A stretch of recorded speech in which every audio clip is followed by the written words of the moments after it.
Well, they exist in every office, thriving at the expense of others, and they can basically make your life hell. You all know who I'm talking about, the office psycho here at breakfast. We call him Paul Henry. Not to name names, and I think he's sharpening his knife right now. Well, to actually find out how you can deal with someone like this, Suzie Plush, our careers expert and psychologist, joins us now on the couch. Now, Suzie, how do you actually tell the difference between a legitimate corporate psychopath and, say, just someone who's a little bit unhinged?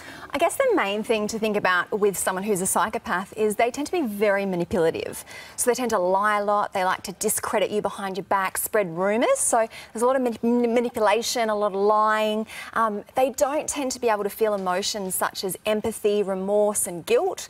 So a normal person will be able to kind of sense how someone else will feel, where they're all about power and control and domination and making other people feel really inferior to them. So it's interesting because you might say an employer would think, I want someone who's results-driven and will get anything done to get the outcome, but this then could be the office psychopath, right?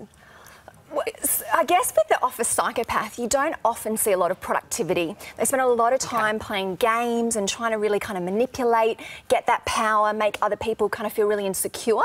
So they tend to not rise up too high in organisations, or if they do, they jump around a lot. They tend to be very impulsive. Okay, so how do you deal with someone like this, say, who, I don't know, says that they take credit for the work you've been doing? Yeah, absolutely. It's really hard because with a bully or someone like that, you can actually confront them. Hang on, are you listening, Paul? You listening? Yes, good. Yes. So you can confront them. With a psychopath, they tend to play on your weakness. So if you confront them, they might then play on the fact that you've got a problem with them. So I tend to advise to go to your boss or your HR manager, other people around, to try and get some support from them.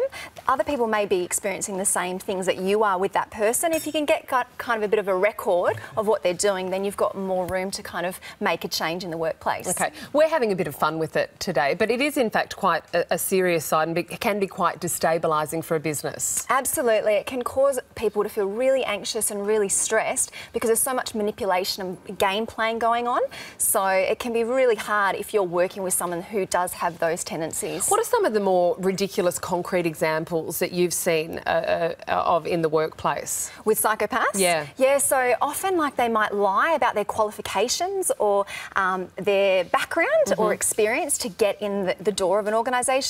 Later down the track, you might reveal that, you know, that they don't actually know what they're doing, but they're very good at charming and, you know, they use a lot of flattery and they're very superficial and they've got this really, I guess, self-inflated view of their own importance. Okay. So the deal is if someone is chasing you around the workplace with a knife, say, which might have happened here earlier, go straight to HR.